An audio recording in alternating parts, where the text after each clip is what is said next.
할렐루야, 153 전육교동 오신 여러분들을 주님의 이름으로 환영하고 축복합니다.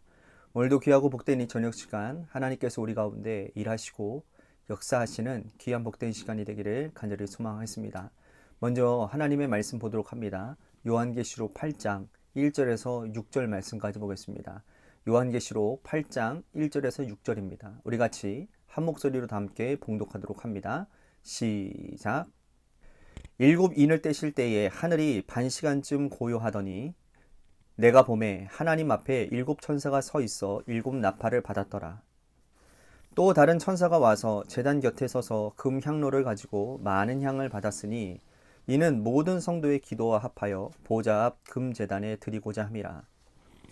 향연이 성도의 기도와 함께 천사의 손으로부터 하나님 앞으로 올라가는지라. 천사가 향로를 가지고 제단에 불을 담아다가 땅에 쏟음에 우레와 음성과 번개와 지진이 나더라. 일곱 나팔을 가진 일곱 천사가 나팔 불기를 준비하더라. 아멘. 옛날 말에요.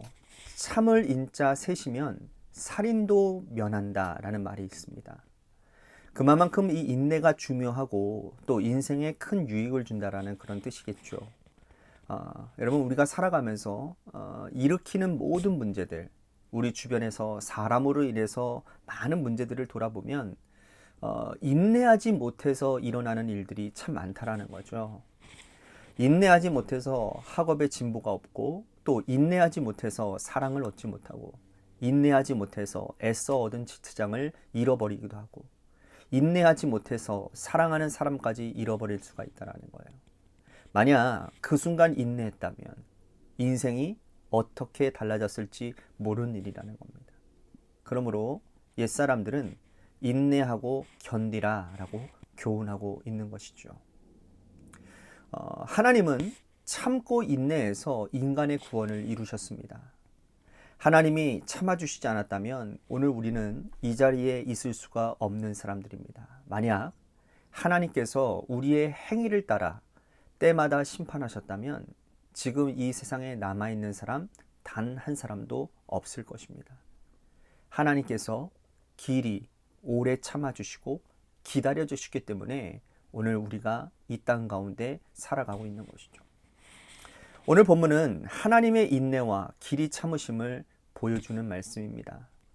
계시록에는 세 번의 큰 심판이 있다고 제가 말씀드렸죠. 일곱인의 심판, 그리고 일곱 나팔의 심판, 그리고 일곱 대접의 심판. 그 중에 첫 번째 일곱인의 심판은 인을 하나씩 떼실 때마다 심판이 일어납니다. 계시록 6장에 일곱인의 심판이 시작이 되죠. 하지만 계시록 6장에서는 여섯 인을 떼실 때까지만 심판이 기록되어져 있습니다. 일곱 번째 인을 뗄 때 일어나는 심판은 8장에서야 나타나는 거예요. 하나님은 왜 이렇게 하셨을까요? 하나님이 보여주신 6가지 심판을 보고 사람들이 돌아오기를 기다리셨던 거예요. 돌이켜 회개하고 하나님 앞에 나오면 회개하는 그들을 건져주시고 품어주시겠다라는 어떤 사랑의 기다림이었겠죠. 그런데 인간은 돌이키지 않았어요. 회개하지 않았습니다. 회개했다라는 말이 어디에도 찾아볼 수가 없는 거예요. 6번째 인을 떼실 때까지 인간은 참을만 했던 겁니다. 그들은 돌이키지 않았습니다. 노아의 시대 하나님께서 홍수 심판을 내리기 전 120년을 기다리셨습니다. 노아를 통해서 방주를 짓게 하셨죠. 그런데도 사람들은 돌아오지 않았어요. 하나님은 방주의 문을 닫기 전에 7일을 또 기다리십니다. 이것은 하나님의 극진하신 사랑을 표현하고 있는 거예요. 여러분, 소돔과 고모라를 심판하기 전도 하나님은 당신의 마음을 아브라함에게 알리십니다. 그래서 아브라함이 하나님께 간청을 하지요. 중보 기도를 올려드립니다. 하나님, 의인 50명이면 어떻습니까? 그런데 의인 50명부터 시작해서 의인 10명까지 단계를 낮추면서 기다리고 참으셨죠. 악한 도성 예루살렘을 멸망시키기 전에 하나님은 선지자를 보내셨습니다. 선지자의 입술을 통해서 그들이 회개하기를 기대하셨죠. 그러나 사람들은 돌이키지 않았습니다. 하나님은 오래 참고 기다리시다가 심판하셨지만 마음은 쓰라리고 아프셨을 것입니다. 그래서 하나님은 마지막 종말 때에도 7번째 인을 떼시기 전에 기다리다가 일곱 번째 인을 떼시는 거예요. 자, 오늘 말씀 1절 말씀 보십시오. 일곱 인을 떼실 때에 하늘이 반시간쯤 고요하더니, 자, 일곱 인을 떼자 하늘이 고요해졌어요. 폭풍 전야와 같은 고요함과 두려움을 말씀하는 거죠. 자, 5절 말씀 보실까요?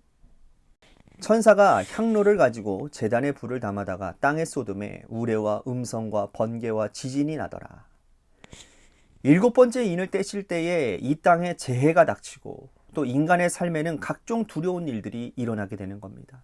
자, 이렇게 심판하시는 하나님의 마음도 편치 않았을 것입니다. 아무리 기다려도 인간이 돌아오지 않았기 때문이에요. 그런데 놀라운 사실은 이 일곱 번째 인을 떼는 이 심판 가운데 성도들의 기도가 있었고 또 그 기도를 하나님이 받고 계셨다는 사실이에요. 자, 3절과 4절 말씀 보십시오. 또 다른 천사가 와서 제단 곁에 서서 금 향로를 가지고 많은 향을 받았으니 이는 모든 성도의 기도와 합하여 보좌 앞 금 제단에 드리고자 함이라. 향연이 성도의 기도와 함께 천사의 손으로부터 하나님 앞으로 올라가는지라. 성도들의 기도가 하나님 앞에 향연이 되어져서 올라가는 장면을 말씀하고 있어요. 성도들이 심판 가운데 기도하면 금향로를 담아서 하나님의 보좌로 올라가고 있는 거예요. 자, 오늘 이 말씀이 우리들에게 주는 의미는 무엇일까요? 아무리 무서운 심판의 때라도 우리가 기도해야 된다는 뜻입니다. 우리의 인생에 어떤 문제와 어려움이 일어나도 우리는 기도를 쉬어서는 안 된다라는 거예요. 하나님은 우리의 기도를 받으시고 또 듣기를 원하시고 기도할 때마다 응답하십니다. 오늘 이 말씀이 그것을 증거하고 있지 않습니까? 성도들은 기도해야 될 때와 하지 않아야 될 때를 구별합니다. 아직 희망이 남아있을 때에는 열심히 기도해요. 내가 기도하면 이루어질 거라고 생각하고 간구하죠. 열심히 기도했는데 문제가 해결되어지지 않고 같은 것들이 계속 반복되어질 때는 기도하지 않습니다. 하지만 그것은 굉장히 어리석은 생각이에요. 오늘 말씀을 보면 무시무시한 심판의 때에도 기도하면 그 기도가 하나님의 제단으로 올라가게 되고 하나님은 그 금향로에 담으셨다라고 말씀을 합니다. 그러므로 우리는 열심히 기도해야 되는 거예요. 예수님은 우리에게 항상 기도하고 낙심하지 말아야 될 것을 과부와 재판장의 비유를 통해서 말씀하시지 않았습니까? 또한 사도 바울도 쉬지 말고 기도하라고 우리들에게 권면하고 있습니다. 그러므로 우리가 인생의 어떠한 고난과 환난 때문에 포기하고 싶을 때라도 포기하지 마시고 계속해서 엎드려서 간구하시기를 바랍니다. 그러면 우리의 기도는 하나님께 상달되어지고 하나님의 때에 하나님의 방법으로 이루어질 거라는 거예요. 그러나 어리석은 사람들은 일곱 번째 인을 떼실 때에도 회개하지 않습니다. 하나님의 심판은 곧장 일곱 나팔 심판으로 이어지게 됩니다. 천사들이 나팔 하나씩을 부는 거예요. 그때마다 이 땅에 무서운 재앙이 닥칩니다. 7절 말씀에 보면 첫 번째 천사가 나팔을 부는데 3분의 1이 다 불태워지는 거예요. 일곱 인을 떼실 때는 4분의 1만 멸망당했거든요. 근데 일곱 나팔을 불기 시작하니까 3분의 1이 멸망을 당하는 겁니다.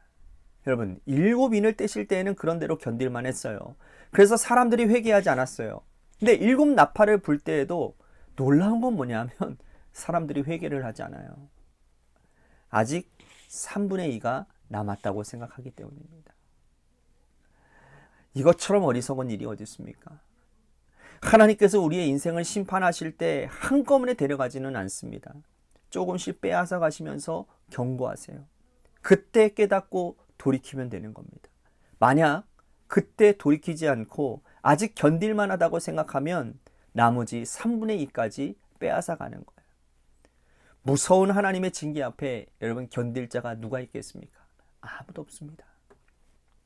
계시록은요, 점진적인 심판을 보여주고 있습니다. 그 가운데 하나님의 인내와 하나님의 사랑을 들려주시는 거예요.